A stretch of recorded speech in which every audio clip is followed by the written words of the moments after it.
Good morning, everybody. Happy Thursday. Hope you're doing well. More training camp updates on deck, but first, before we get to that, I am going to be streaming tonight with the Hawk's Nest on this channel, on my channel. So prepare for that. We usually start around 6 or 7. I think it's going to be 7 tonight, but just keep an eye out during the evening. We're going to talk about the mock game. We're going to talk about more training camp stuff. Going to talk about some things going on with his team, go into a little bit of the Roquan Smith stuff. You guys know how we do things by now. We should go for a little more than an hour, I think. Preseason, couple days away, so there's not massive stuff to sink your teeth into yet, but there's definitely enough. So definitely try to tune in tonight. We're going to have fun. And then starting next week, we're going to have games. We're going to have games to go into almost every week. So we're almost there. We're almost there, guys. So training camp. Few things that I heard through the grapevine yesterday from people who were there. Again, I want to give a shout out to Mass Temple for helping keep track of pretty much everything that happens at Seahawks Training Camp in my Discord pretty much every day. To summarize it, I think that the biggest occurrence from training camp yesterday is the quarterback battle, because yesterday was probably the best day for both quarterbacks. That's the sense I'm getting. I saw some of the plays.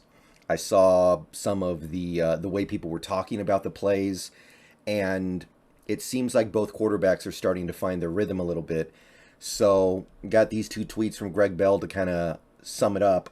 Geno Smith's best passing day was yesterday. He said before then it had been the previous day, so you can see he's like warming up.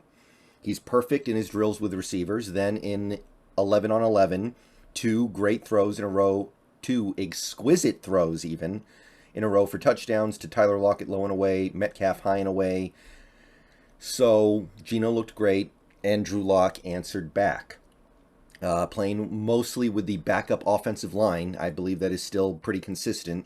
But playing with starting skill players like Lockett and Metcalf, hit two touchdowns to Lockett that Greg Bell called indefensible. And I saw one of them. I saw the video of one of them. And the thing that really stands out to you, it's not just that he throws touchdowns. It's not just that these guys threw touchdowns. They didn't throw touchdowns because the defense got beaten by 3 steps. They actually put the ball in a place where the defense couldn't get it. So that's got to be a lot more exciting. And look, I will freely admit I'm not super excited about either of these quarterbacks. I think the odds that either guy is a long-term solution in Seattle are pretty long. And honestly, even if they end up being that, I'm not... I just want that rookie on the rookie contract. Everything's gonna go down so much easier with that. That's way more exciting to me than Drew Lock having a big year and then you give him $40 million a year. So I don't know. I'm not crazy about that possibility, and either way, I'm not super high on it happening.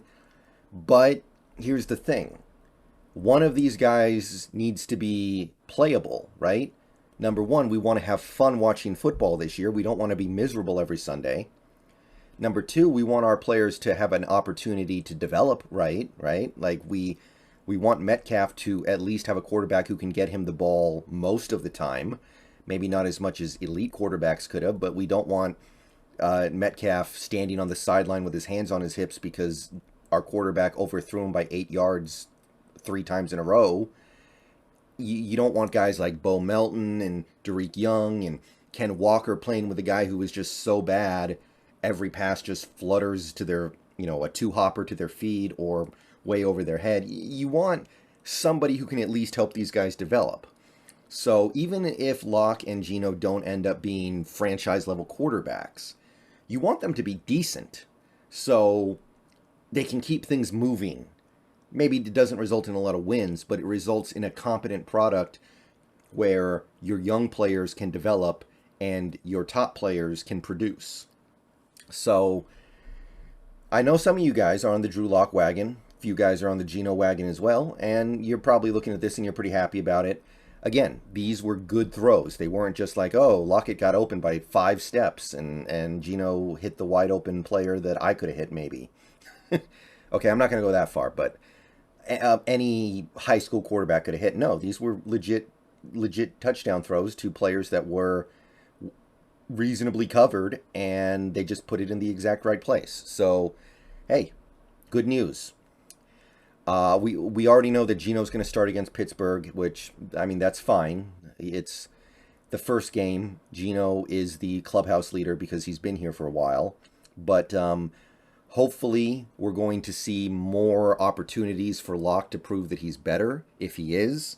I know that they're still basically working with their own offensive lines. Geno gets the starters, Lock gets the backups, but we're seeing more of the skill position players starting to mix and match. So Lock is starting to get some time with those guys too.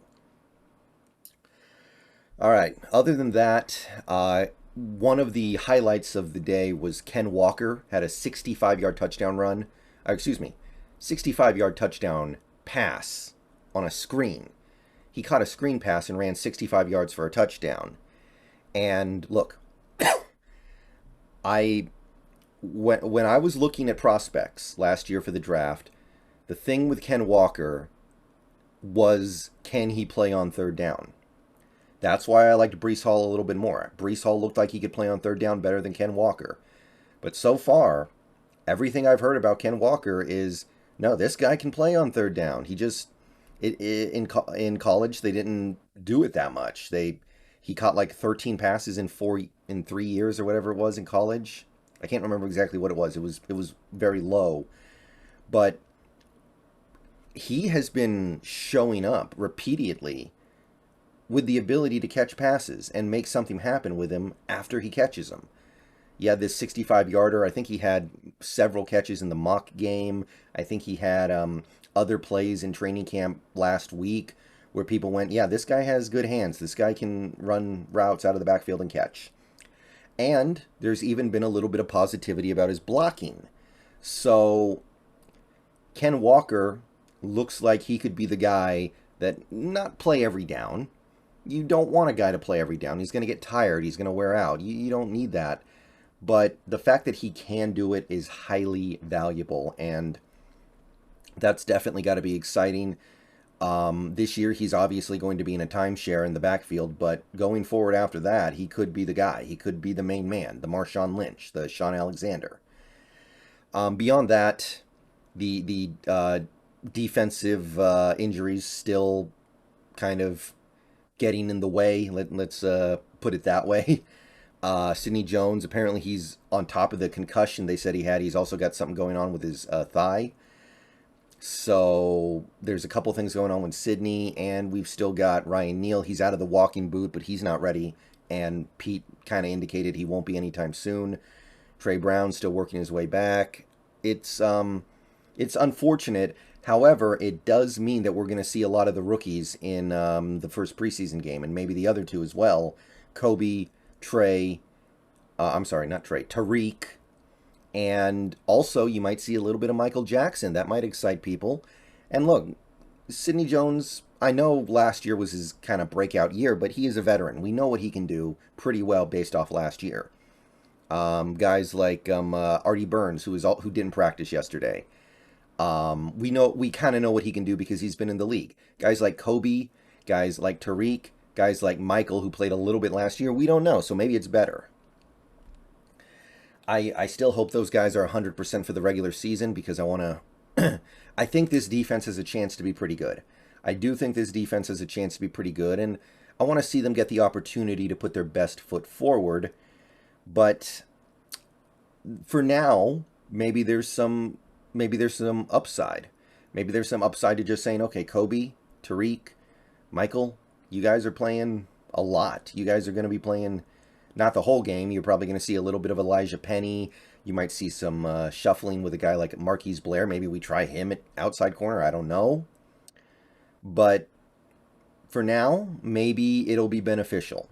Not real games, preseason. Everyone's, I don't want to say they're chilling, but it's not real football action quite yet. It's a little bit short of that.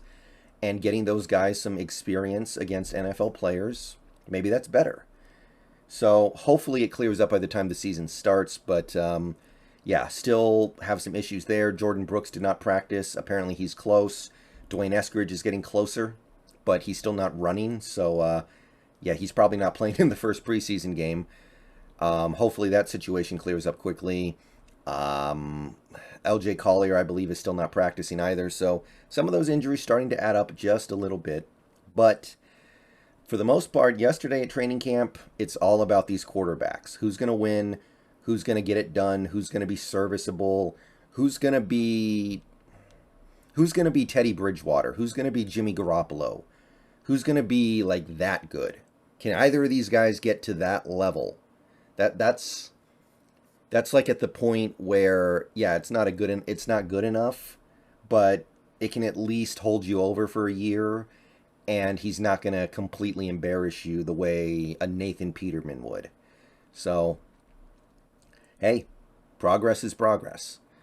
All right, see you guys later. Hope to see you on the Hawks Nest show, probably around 7 o'clock tonight. And, yeah, go Hawks. See you guys later.